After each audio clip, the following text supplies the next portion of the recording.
I'm Robert Anthony. I'm Joelle Anthony. This is Watson. In 2020, we felt God's call in our lives to do something incredibly radical. In 2023, we sold our flower shop, our home, just about everything we owned, and purchased our Winnebago FLX RV. This began our trek into the vast unknown. Our mission is to take you along, showing you things you otherwise may never be able to see. We would be so thankful to have you follow along and become part of our adventures. Now, let's get to today's video.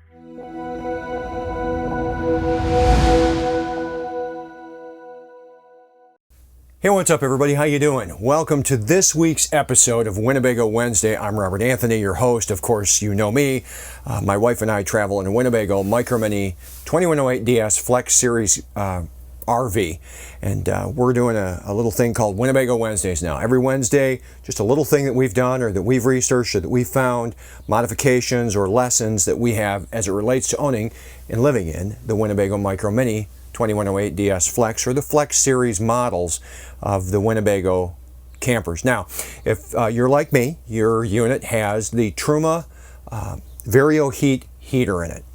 And I've noticed that in the mornings when it's been cold and the heat will kick on, it'll run for a period of time, but it will invariably kick off the W27H error code on the illuminated control panel up here on the side.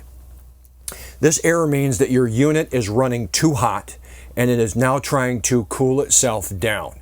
I've talked to Truma 3 different occasions and they've been very helpful as we've tried to kind of reduce down why this is happening. I have my theories that I've deduced and I'm going to share those with you, and I'm going to show you today how I'm going to try to solve that problem permanently. So the Truma Varioheat system and the Truma Aventa air conditioning, to me, are the top of the line Cadillac products as it relates to heating and air conditioning inside these units. I also love the tankless water heater. That is one area where Winnebago spared no expense, and I love these products. These Truma Varioheats are incredibly efficient in the way that they operate and the way that they run. It will, if it gets overheated, cool itself down. It'll shut off and cool itself down. I noticed this happening at one time and one time only, and that would be, and it's consistent, happens all the time, is if we're in cold weather camping, and when we're cold weather camping, I've got that program to come on, say at 4:45 in the morning. Well, we'll go from, say, 63 degrees in the coach or 62 degrees in the coach, where I'm calling it to go up to 68 or 69. It's in that initial heat up where this unit will overheat. And I'm going to show you why I believe that it's overheating now. Here's the Truma control panel. You're familiar with this if you own a Flex Series. I don't know about the other models if they do it, but this is the thermostat, basically. This is where you're going to get your error that says W27H. All right, so this is the access panel for your furnace. Once you pull this off, you are going to expose the underside of the refrigerator where the Truma Varioheat is installed. This heater is in a space underneath here that is sealed off. There's no way for fresh air to get from the coach into this cabinet here. So this space has your electronics panel, a drawer for utensils, a drawer or a cupboard underneath the sink, as well as a series of drawers. However, once this access panel is on, this is pretty much a sealed up system, is the way that it is. It's pulling its air from just inside of here. So this is the face of the unit. This is right here where your heat comes out. This is, in this unit, one of the things that I don't like is there is only one vent to heat this whole unit. This hose back here draws air from the outside and it exhausts as well. This right here, your cold air return, like on a standard heating and cooling or HVAC system. You can see how close this unit is to the wall. There's virtually almost no airflow going on around this unit, and this right here is the only spot where it's drawing air from inside the coach.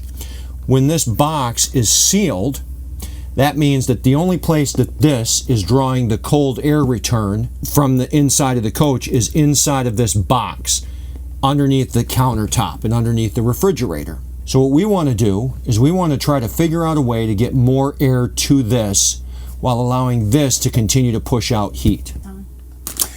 All right, so I'm not an HVAC engineer, but I've done enough in remodeling housing and whatnot that I know how heating and cooling systems work. And the way that heating and cooling systems work, or the way that heating systems work, is heat comes out registers, and there are always return ducts. Those return ducts are drawing the stale, cold air back in to the furnace, and it's pushing it out, meaning that the air is constantly in a circular movement throughout your home. Most RVs are ducted that way. These are not. There's one air vent that comes out right here.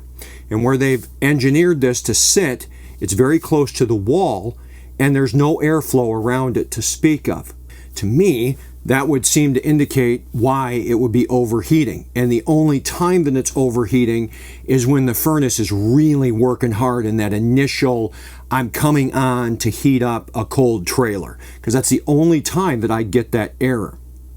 So understanding what I know about heating and cooling, and that there needs to be a cold air return, and the cold air return for this unit is not to be confused with the cold air draw from outside through that double insulated pipe. That's a whole different mechanic for what that's doing. But your furnace in a home or an RV still needs to draw air from within the coach to really distribute your heat more efficiently. That's really the primary goal. The goal is to distribute your heat more efficiently, and these small Winnebago FLX units do not have good heat distribution. And because of how this is mounted, there's no way for them to blow heat into the floor, because I've confronted them on that. The 2108 DS models that are non-flex, that don't have these Truma Varioheats, actually blow heat into the floor. These FLX units do not. So due to the way that they've mounted this, the only place that it's drawing the return air is it's from dead air space. Look at it like this. If you had a heating and cooling system in your home, and your furnace registers were blowing heat into your home, and the only place that your furnace was drawing air from was the insulated attic up above your home is not going to heat efficiently. It's just not. It's drawing air from the attic, and it's just pumping hot air into your house. It just makes for a horribly inefficient displacement of the hot air. So what I've done is I've done a little bit of testing, and I think that I've solved the problem. The last few times that this has called for heat, I haven't received that error that I'm aware of. And what I realized is down here, underneath the shower, there is an access hole. Well, underneath the shower in these units, the space is open. That's an open floor underneath the shower. Interestingly, this backs up right next to this Varioheat furnace, and this floor space is free all around the Varioheat and into the shower bay. So what I did is I removed my access panel right here. This is where you service your shower drain. And I thought, you know what? I bet you if I put a passive vent underneath there, which is what I'm going to do today, that will allow that to draw air through this passive vent, serving two purposes. One, drawing more air in from in the coach, not just in this sealed space, toward the unit, because it's on that side of the unit. It's on the air draw side of the Varioheat.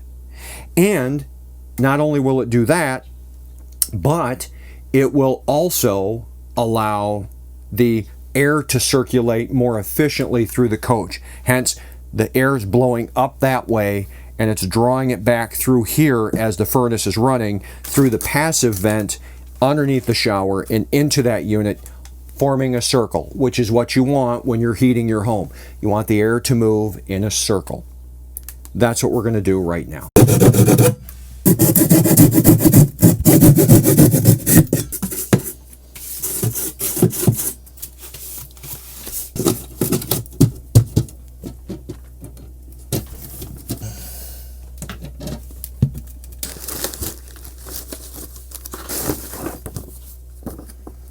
So just so I'm clear, we've got our vent in now.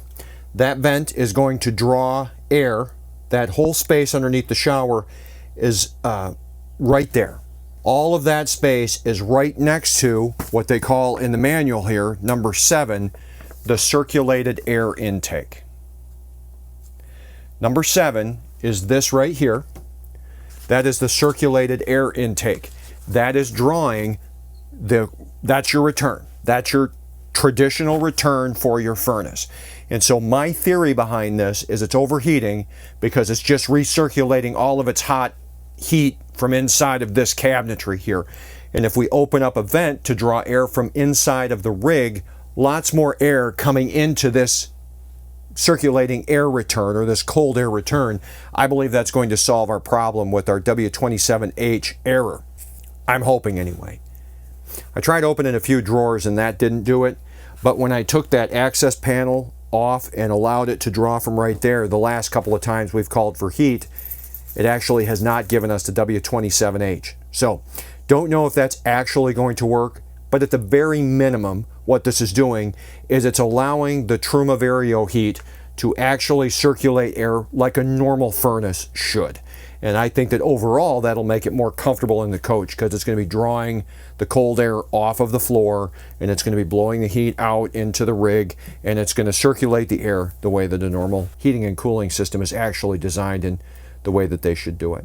I will also offer that there have been a couple other people that have complained about this error, and the technicians have actually deployed the same kind of fix.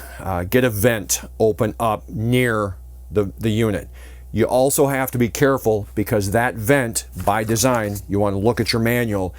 I couldn't put it right here.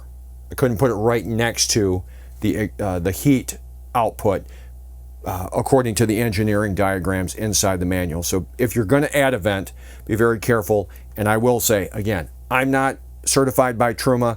I'm not certified in heating and air conditioning in an RV. This just comes from years of experience of how heating and cooling systems work, and that's the fix that I'm going to do. So that's going to about do it for this week's Winnebago Wednesday tip for you with regard to how your heating and cooling system maybe can run more efficiently and avoid the W27H error, the overheating error in this Varioheat.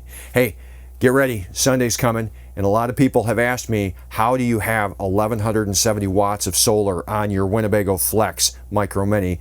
This Sunday, I'm going to be releasing a video that's going to show you exactly how I have put 1170 watts of solar power on our rig. We'll see you Sunday. Rob out.